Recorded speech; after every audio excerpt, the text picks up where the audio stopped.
Hey guys, it's Wahima, but just call me Wah. Melanated! Welcome to another episode of Morning Tea, where we sit in our sleepwear and discuss current event. Today's tea is iced chai tea.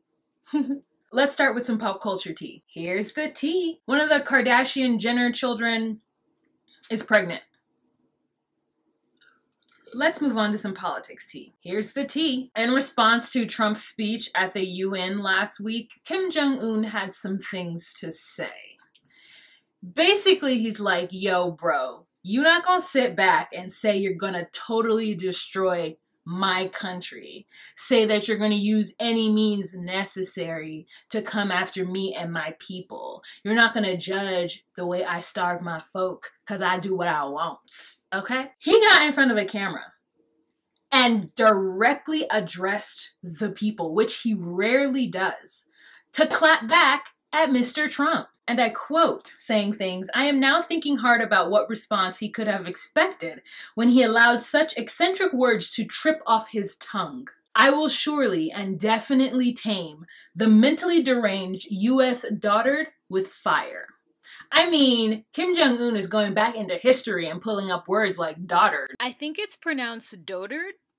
I don't know. I don't want to agree with Kim Jung Un, but like, I low-key agree with Kim Jung Un. And then a couple hours later in New York City, the foreign minister said, listen, quote, "This could probably mean the strongest hydrogen bomb test over the Pacific Ocean. Regarding which measures to take, I don't really know, since it's what Kim Jung Un does." It's like he's testing missiles and then the United States gets upset. He tests some more missiles, United States gets even more upset. He's like, look, I'm gonna test the hydrogen bomb. Now, we all know what the hydrogen bomb is capable of. He says he's going to test it in the Pacific Ocean. Pacific Ocean is a big ocean, but there's a lot of islands in the Pacific Ocean. Hawaii, Guam. And I wonder when Trump is going to stop. Like, when is he just going to go, okay, never mind. Like, what is John Kelly saying about this? You know what I'm saying? Like, what are the generals saying about this? Like, who's the Navy general? Like, what is he saying? It's escalating in a way that I'm just like, who is going to stop? Who is going to stop? Why can't we be the bigger people? So now let's move on. When Jeff Sessions left his senator seat in order to be Attorney General of these United States, an incumbent senator, Luther Strange, took his place. And now that there's time for the official, election of the Senate seat, Luther Strange has to, go on a campaign trail and fight for the seat that he took over. And then he has an opponent whose name is Moore. I want to say Roger Moore, but it's only because of that Amy Winehouse song. It's amazing like Roger Moore. I cheated myself. What's his name? Oh, Roy Moore. So Roy Moore is known as the Ten Commandments judge, which leads him to believe that he definitely should not be in the Senate because he's super Christian and super conservative right-wing. And guess who's backing him? Steve Bannon. So Trump is backing Luther Strange, who has been the incumbent senator when Jeff Sessions left. And he went down to Alabama this Friday, I believe, to like rally or whatever and get people to get behind Luther Strange. Meanwhile, Steve Bannon took his weird face down to Alabama to support Roy Moore, who he wants to take that senator seat. The thing is, though, this is where it gets interesting, is that because the president is supporting Strange, that means that the vice president has to support Strange. But we all know that the VP is super ultra conservative, so conservative that he will not even have dinner with a woman who isn't accompanied. If he has to have dinner with a woman, no matter who she is, he will not have dinner with her unless his wife is there and or if she is accompanied by a chaperone. That's how conservative he is. So you would think that he would go after Moore, but he can't. He has to go for Strange because of his affiliation as the VP. So that's interesting. Let's move on to some domestic tea. Here's the tea. So there's some controversy because the president of Lipscomb University invited some African-American students to his house for like a, hey, what's up, how y'all doing dinner, And when they got there, they were served Southern cuisine or soul food, macaroni and cheese, collard greens, cornbread, all that stuff. Along with that, the centerpieces in the house that day were sprigs of raw cotton. Now, The sprigs of raw cotton, coupled with the food, made some of the students a little uncomfortable, as it would have made me uncomfortable. When I first read this, I read it on Fox News, and I was like, oh, that is disgusting. And the way the Fox News writer wrote it, it was like, oh, these whiny African Americans, how dare they get upset because some decoration made them think that the president of the university was being rude about slavery. Even though sprigs of cotton is they are decoration now, and I have seen them in a lot of Pinterest. I have seen them even in people's homes, and it wouldn't be something that I would be against having in my home because I actually think raw cotton is actually quite pretty. But just the sneering at the fact that these students is so upset is kind of what makes me annoyed. How dare these students get upset that there's sprigs of raw fabric that we're all wearing on a centerpiece in someone's house. And I'm like, it's more than that. Especially because after I read this article on Fox News, I then heard that that same president the night before had a meeting with his Hispanic students, and he had tacos and shit. So then that leads me to believe that this was definitely let me have these colored people in my house and serve them cuisine of which they are used to. What would you think would make somebody comfortable? Why would you have to serve any kind of food that you would think would be comfortable? It just, I don't think it was malicious. I think he was definitely trying to be, hospitable. But if it was tongue-in-cheek, then he got the publicity that he absolutely wanted. So speaking of Trump going to Alabama to rally, during that rally, he made some comment about Colin Kaepernick and all the other NFL players who were taking a knee at the national anthem whenever there's a football game or whatever. So basically he says, wouldn't you like it? Wouldn't you think it would be great if whenever any of those players took a knee, the coach or the captain or the president of whatever, I don't know who over the team would be like, you know what?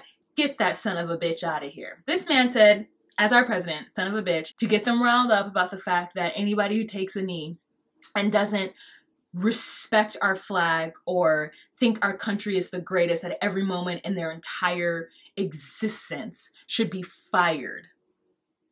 The fact that someone can live in this country and not agree with the Constitution or not want to stand up and put their hand over their heart for the Pledge of Allegiance is exactly one of the things that makes this country kind of cool. The Heartland is always talking about defending freedom and how our military does to defend freedom. Our military is out there to defend this very same freedom of knee bending. And for our president to make comment on it as though something is wrong with these people bending their knee and not wanting to stand and salute a flag that has represented a lot of mishandling and damaging behavior to people of this color in this country is insane. And even the NFL president or whatever, chief team owner, NFL. That guy was like, how dare the president even say anything about any NFL strike or anything that's happening in the NFL because you're causing derision. You're causing division in this country by making those comments. No one needs you to say anything. We can handle it here on this level. It doesn't need to become a White House issue, and it shouldn't be a White House issue. Why don't you worry about the country and not the NFL, trying to tell us who we should fire and whatnot? We don't need you to co-sign on any stupid ideals or ideologies on what we should do with our players who take a knee. Thanks. And so you have that Cavaliers guy, what's his name? What's that?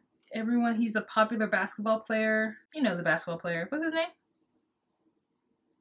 No, I don't know his name. LeBron? Yeah, LeBron James. Yeah, so LeBron James tweeted to Trump that Trump was a bum for trying to pull back his invitation to Steph Curry. So Steph Curry didn't want to go to the White House. I guess they're going to get some kind of commendation for winning some award in basketballery. LeBron's like, yeah, you're a bum. How can you take away Steph's invitation to go to the White House when Steph already said he didn't want to go? Stop being dumb. Trump, it's not an honor to go to the White House now that you're there. There's only a certain group of people who will find it an honor. The rest of us don't. So just let it go. When people don't want to come to your house, no, it's because you stink. Okay, so an Indiana student who is part of a cave visiting club, a U.S. student spent almost 3 days trapped inside of a cave when he was left behind on a university field trip. I don't know if they didn't know he was there, or they didn't take roll afterwards. But how does someone get lost in a cave? How do you leave someone in a cave for 3 days before recognizing that they didn't come out with you? Does he not have any friends? Lucas went with you guys. He didn't come back. Like, what was the club like? What was the, like, club president like? No, he didn't come with, no, he didn't. He wasn't here. And everyone's like, yeah, no, he wasn't here. It says, Lucas Cavar, 19, was visiting the Sullivan Cave in South Indiana with the University Caving Club on Sunday. He was separated from the rest of the group, who left without him, locking the gated entrance. And so he said he was very confused and pretty scared. And it took him a while to wrangle his emotions and approach the thing in sort of an analytical way. And, like, in order to stay alive, he just, like, kind of, like, licked the, like, walls of the cave that had, like, dew on them in order to stay, like, hydrated. And so finally they went back to get him, and apparently it's supposed to have rigorous protocols, but for whatever reason those protocols didn't get followed, and old boy got left in the cave. That's so shady. I don't mean to laugh.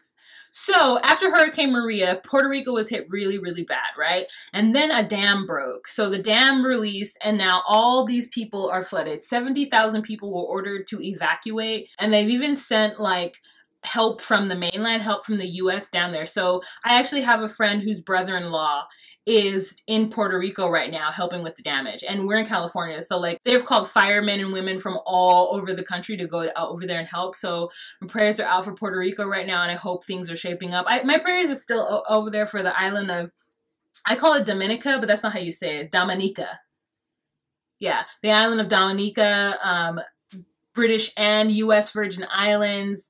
I'm just like, the devastation, Cuba, like all of the countries that are affected by Irma, Maria, Jose. Did Jose even come? I'm just gonna name them all. Anybody who was affected by that. I mean, it's a long road because Houston is still suffering. So yeah, blessings onto you guys, for real, for real.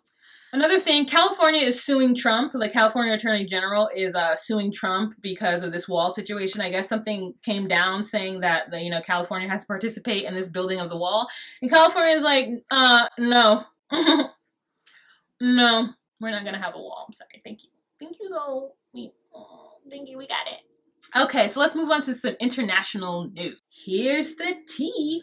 Okay, so this is really interesting, something that I did not know about Spain. So Spain is broken up into provinces. I don't know why I couldn't say that word. Spain is broken up into provinces, right? One of those provinces is Catalonia. Catalonia has Barcelona. Apparently, Catalonia has its own culture, has its own language. It has, like, it's its own thing, like, I don't know. I've never been to Barcelona. I've never heard anybody from Barcelona speak, but I just assume they speak Spanish, but maybe they speak, like, a dialect of Spanish, like the Castilians and, like, or the Basque. I don't know how different it is in Spanish, but, it's different enough, and they even have their own flag. So for most of Spain's history, they've had autonomy, meaning that they've been able to, like, really govern themselves and do whatever they want, and then, like, they give a little money to Spain, to Madrid, right? But they have their own president-ish. But recently, they're like, look, why do we have to be our own autonomous state? We just want to be our own country, thank you very much. Like, we have our own shit going on, we don't need you. Spain is like, no, no, no, no, no. And the reason why Spain is like, no, no, no, is because Catalonia is, like, rich, and they give a lot of money to Spain. So if Spain were to lose Catalonia, it would be like, the US losing Alaska, where there's, like, a lot of oil and stuff. Like, it'd be like the United States losing a state or an area that gives a lot of money, right? They had an election to, like, secede from Spain, and Spain is like, no, you can't. And they're like, no, we are, though. There's 75 million people in Catalonia. Like, they're like, we know. So Madrid has sent, like, troops and police over there to, like, watch them so that they don't have this election again, because they already had one, but it was technically unofficial. Now they're having an official one. And so there's, like, protests in the streets that they want to separate, but Madrid is like, no, it's not going to happen.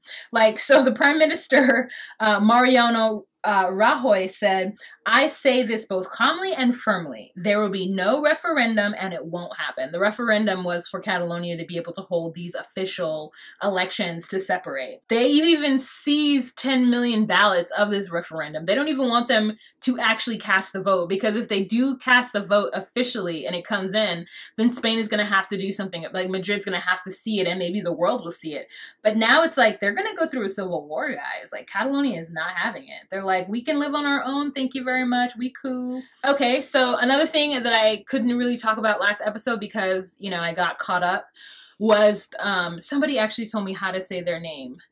So the state of Rakhine in Myanmar has an ethnic group called the Rohingya. And they are a people who have lived in Myanmar for at least 1,000 years. The Myanmar government is saying no, that they are people who came over from Bangladesh like 100 or so years ago and they need to go back.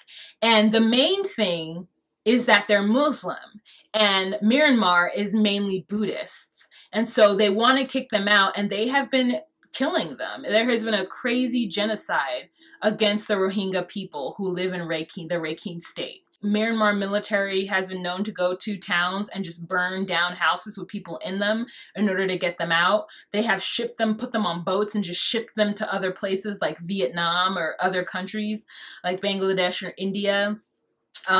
They've even had tactics where they've killed parents and left these kids homeless. So there's like a bunch of kids who walked from wherever they were in the Rakhine state to the Bangladesh border and are being let in because, I mean, the Bangladeshi people weren't letting people in, and now I think they're letting in the children, and the children are just kind of lost. Like, their parents are dead, and it's because they're Rohingya Muslim. And it's really, really, really, really sad. This is the third time I've talked about them. I'm like, it's like the killing fields of Cambodia. Like, we gotta know about these things that are happening, at least be aware of them. There might not be anything that we can do, but I think if we're aware of what's happening in other countries, just to have scope, you know? Just to have scope and the idea of what's going on in this world. My heart and prayers goes out to those people, and I really hope that, you know, that they persevere through this and that someone comes to their help. I mean, they're already a poor people in a poor state, you know, and to have them being kicked out and killed and this atrocity is ridiculous. So that's the end of this episode, you guys. As always, I encourage to have a conversation down below. Let me know your opinion. Let me know if you know something else that's happening in this world you want me to discuss. That'd be absolutely great. If you like what I do here on this channel and you would like to consider becoming a Patreon patron, please click the link down below. All of the information that I have on this will be down in the description box, so click any of the links and get some more information. And I hope you enjoyed this episode of Morning Tea. Alright, you guys, thank you so much for watching. And always remember to be you, be true, and find your place. Bye!